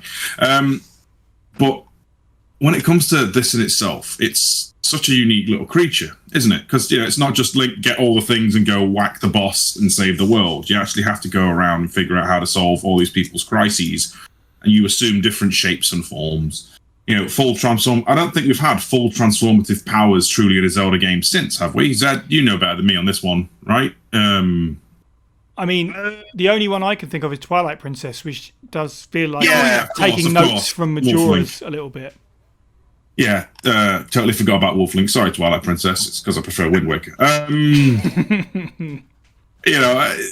But the same token, like, the best parts of this aren't that for me. Like, the things that will leave a legacy with me is the faffing about in Clocktown. It is meeting the people. It is learning the schedules and doing the thing, which is, probably not its biggest tentpole mechanic, is it? The horror aspect. I don't know. It's a big part. When people talk about Majora's Mask, they talk about the time limit. They talk about the transformations, right? Or they talk about the horror theming elements. They don't talk about being a busybody.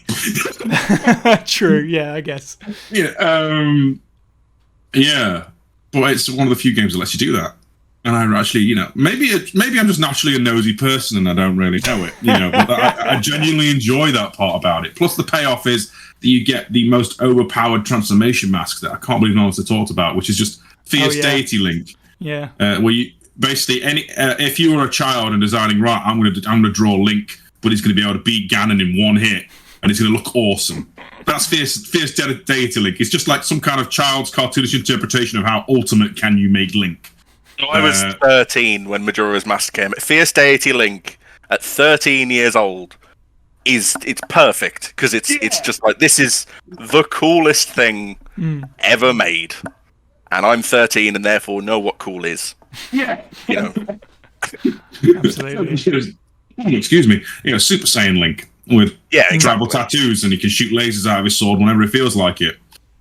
With a double DNA helix blade. It sounds ridiculous. It is, and you can only use it in boss rooms, but it's great. Oh no, you can fish with it as well, can't you? You can now fish with it. The fishing thing wasn't in the original. Oh right, it was in the 3DS remake. They added a thing, and I don't know why. I guess they thought, well, we'll just let you fish as a god. Why not? So much of Majora's Mask is just, well, why not? And I think when they did the remake, they carried that over. They were like, well, yeah, you can go fishing as a god in a mask. Cool. Might as well. Zed, why not? What do you think the legacy of Majora's Mask is on the series? So I kind of got into the Ben Drowned stuff. But what I noticed about that is it wouldn't have worked with any other game. It's because the Elegy of Emptiness statue that it's all kind of based on. It doesn't need it, and it kind of goes back to what we said before. It doesn't need to look like that, does it? It doesn't need to look like Link is in like a hollow-brained misery stood there. You didn't have to do that, but you did. So the presentation of it allowed that story, I think, to happen in a way that it probably wouldn't have if you took it from Ocarina or whatever. I'd say all of the Elegy of Emptiness statues have a kind of horribly graphic, violent death nature to them, don't they? Well, you didn't have to, but of course you did. But for me, the thing that sticks with me from Majora's Mask other than Tingle, because obviously it was the debut. first viewing, the debut of Tingle, and he stuck around forever. And it's also, weirdly, a random fact about Majora's Mask, it's the first Zelda game where you control someone that's not Link. Because it's the first time they're like, when you're doing the thing with Cafe, that's the first time in a Zelda game where you're kind of controlling another character. And it kind of opens up this sort of, stuff like Spirit Tracks and whatever, and all the kind of spin-off stuff that came after it, I think owes a lot to Majora's Mask, because it's like experimentation, basically. It kind of kicks down the door of what can we do with the Zelda series. And I think stuff like the spin-offs that happened afterwards kind of owe themselves to that. But I think more than that, the legacy from Majora's Mask to me is that Eiji Aonuma is in charge of the franchise now. And this was his kind of challenge. It was Shigeru Miyamoto's like, well, all right, you can make a new Zelda game, but you've got a year.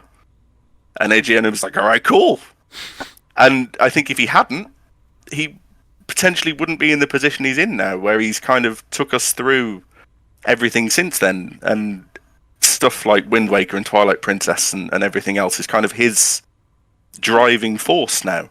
And I think Majora's Mask is always going to be the game that kind of symbolized being able to hand over the Zelda series to somebody else and say, well, you run with this now, if you like, kind of like a passing of the torch. Yeah. Sort of moment. Obviously, Miyamoto's still around, and hopefully he will be forever. But it's the point at which Aonuma kind of came into being able to handle this monolith of a series. And I think he's done a great job since. And I think Majora's Mask to me will always be that was the moment when our modern series runner guy got his wings, if you like. It's so funny as well, because obviously Majora's Mask has so many things that traditional Zelda, or rather it doesn't have so many things that traditional Zelda games have. It's Ganonless, as it should be, obviously, for the story and where it takes place. There's no Master Sword. There's no Triforce. There's no Zelda. Some of the baggage that I think, because this is a absolutely. problem that, Breath of the Wild got rid of a lot of this stuff, where it's like that when you're making a new Zelda game, Twilight Princess had it in abundance. Twilight Princess was like the by the numbers Zelda game. It was the perfect sort of, if you gave it to somebody else and said design a Zelda game and then make it so that everybody knows it's a Zelda game, they'd make Twilight Princess. And I think that comes with so much baggage, and I think Majora's Mask is the one that you should call back to and be like, well, what about if you just don't do that? Yeah, exactly. Yeah, I think it set the stage for Breath of the Wild to follow, nearly 2 decades later. And also, not forgetting, of course, with Majora's Mask, once you can take the first mask off and become Hylian and Link, the first thing you do is run straight up the clock tower to try and fight Majora's Mask before you realise this isn't going to work. And that's when the sort of time travel mechanic gets introduced. Which, of course, in Breath of the Wild, as soon as you boot up the game, you can run straight into Hyrule Castle, if you like, and fight the final boss. You probably shouldn't, but you can. And some people do. So I think that's an interesting comparison for these games that really do, out of all of them, break the mold the most of Zelda. That they both have that kind of option at the beginning. Obviously, Majora's Mask, it asks you to do it to see what will happen. And Breath of the Wild kind of leaves that decision in your hands. But that's so true about sort of handing over the directorial duties. It's so interesting to think this game that sort of stands out as kind of a misnomer for so many reasons. Like I said, all the things that it doesn't have, the baggage that it doesn't have, but also the theme and the style that it does have. It's odd that this sort of began kind of the next era of Zelda games in a way. Right, let's try and delicately sum up our feelings about Majora's Mask. There are a couple things that I didn't mention, I think, that didn't completely jive with me. I'm trying to think exactly what they were. One of them I know was the water dungeon is better than Ocarina of Time's, of course. They very cleverly let you use the currents to swim around it faster, and the Zora mask lets you submerge yourself so you don't have to keep putting the iron boots on and off. That's the old joke and everything. I still wasn't massively keen on it, and I thought the boss was pretty rubbish, to be honest. Didn't like it at all. But other than that, thought the temples were really good. Overall, very happy with the temples and the number of them and such like that. The only other thing that really sticks out was, is it Wizrobe, that thing? I have to fight it like a million times. Wasn't mad keen on that, but I think that might be something that you have to chalk up to development time, perhaps, sort of reusing that boss fight over and over again. Otherwise, Majora's Mask has always been, as I said, one of those games that I held up as potentially my favorite. It's always been this and Wind Waker, where it's like, I don't know, they're so opposed as well that it's so hard for me to pick. When Breath of the Wild came out, that made me go, oh, I do have a favorite Zelda game, and it's Breath of the Wild. So it pushed both of these down. I really will have to play Wind Waker to decide what is second and third place. I really, really did enjoy it. It showed its age. I'm happy to go along with it. It's fine. I grew up in that period of games, so I don't have as much of an issue. So, as like newer players might have, Wind Waker's lovely, but I don't know. But I really love the dark. It's so hard to pick. But regardless of where it lands, it's right up there. It'll always be right up there. I think everything tied together, starting from what we talked about at the beginning, right down to the bottom, with how everything's just a complete, neat, absolutely distraught package of story, visual design, audio design, the theming. It's just such an invitingly horrible little game. I love it so much. Steve, what are your final thoughts on Majora's Mask? As probably I don't know how you put it, the lightest on the ground, the less experienced Zelda fan of probably the podcast today. As in, my experiences with Zelda start in 1993, with Link to the Past, and pretty much end at Twilight Princess. Give or take like 5 minutes on Breath of the Wild and seeing what Hyrule Warriors the fuss was about. I enjoy this game a lot. There are some things that actually do get on my nerves, though, we haven't really touched on a lot. This game de-incentivizes the main quest so much that every time you think you're about to make any progress in it, there'll be some kind of curveball, which, in game design, you can't exactly expect a straight run to the finish, but sometimes they are arbitrary. Like this latest playthrough, I distinctly remember getting into a canyon, and then, yes, you need this mask from these two shady brothers. It's easy to get it. You just have to go and race the evil Luigis in the course. But the fact that there's so many things like that which will snipe you and then take the wind out of your sails, if you're not doing the side quests from the get-go, and which is where the game's meat and bones is, really, it's where the satisfying stuff is, you're going to have a bad time.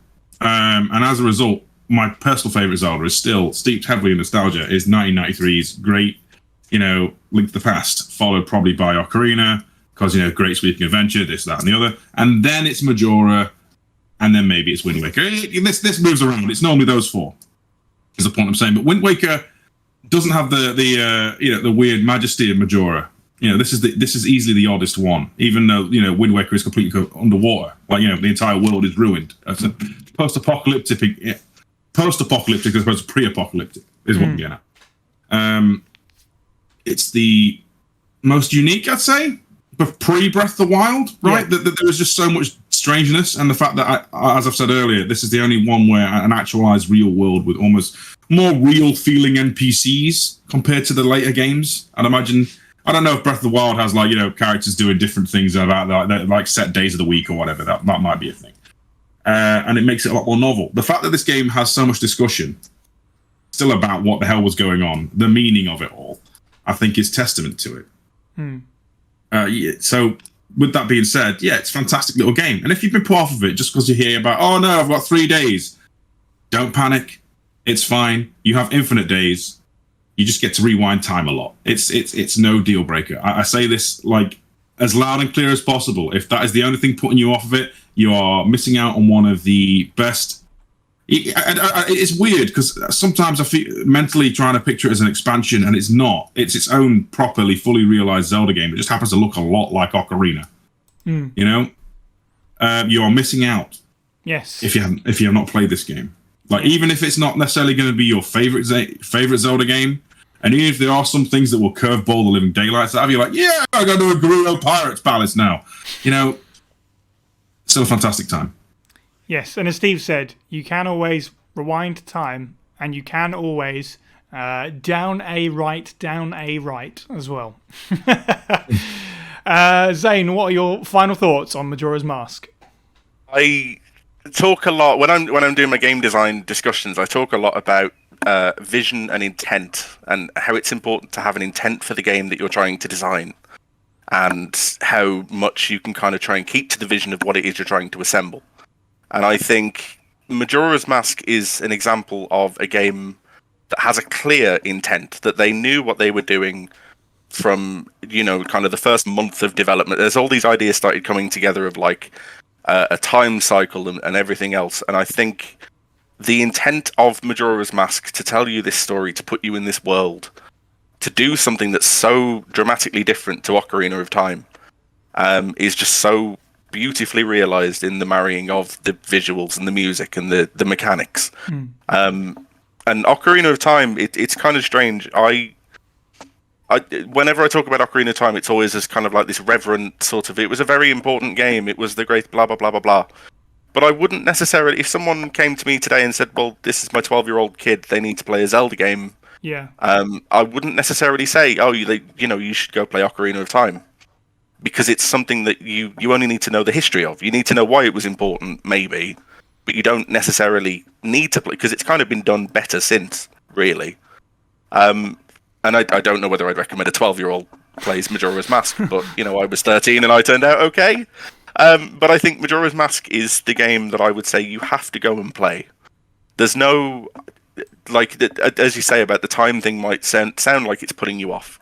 All of the discussion about the bend around stuff, if all of the hype and the discussion around Majora's Mask has ever made you think, oh, well, what if I don't like that because blah, blah, blah, just go and try it. Because as much as we can talk about it, Majora's Mask is a game that I think you have to experience. It's not like Ocarina of Time. It's not like something where someone can just tell you, well, this is what it did, and it did it really well. Yeah. Because Majora's Mask, you have to feel that world. You have to be in that world and realize your place in it and kind of do the thing that only video games can do, where you are actively involved in this. And I think Majora's Mask probably does that better than, I would say, any of the other Zelda games. I think it's the thing that it's the closest that Zelda's ever got to one of these kind of choices matter sort of games, in that you have to be there, you have to do these things, and it's an experience that you have to have if you want to know what it's about. And no one can tell you, even I can't, I can't tell you what Majora's Mask is about as much as we've tried. You kind of just need to go play it. Yes. Well, nothing else remains for me but to thank our contributors and our Patreons once again. Support the show for as little as $1 a month to help us create more bonus content like this one over at patreon.com/FASprayPod.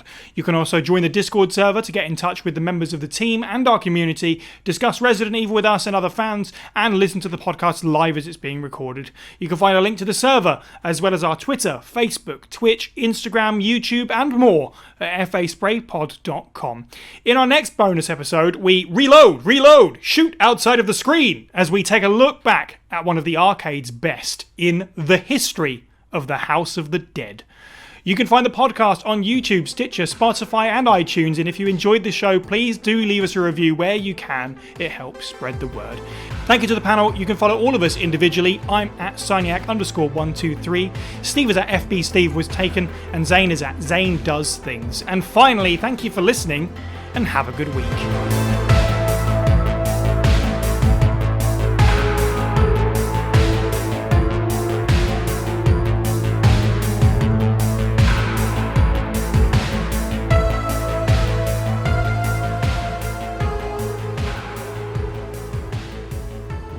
You've listened to the end, have you?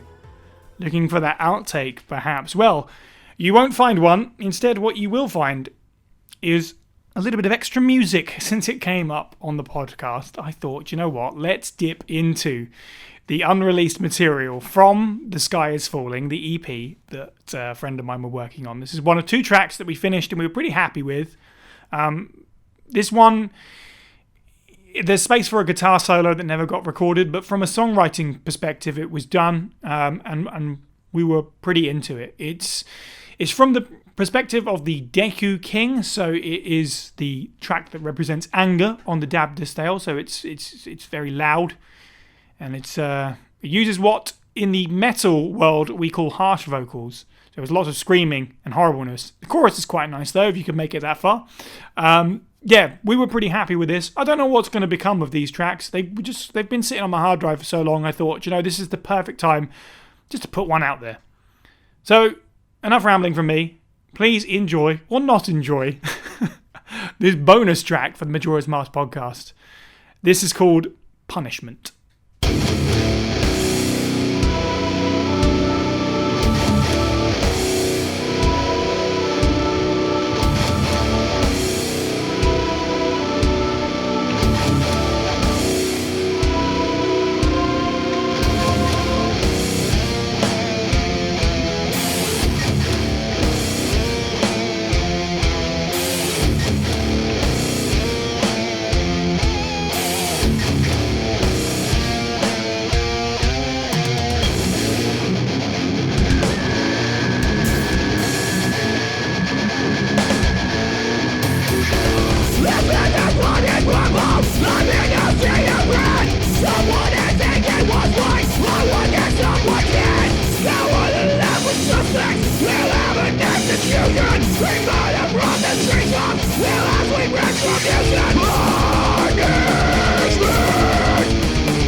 It's time.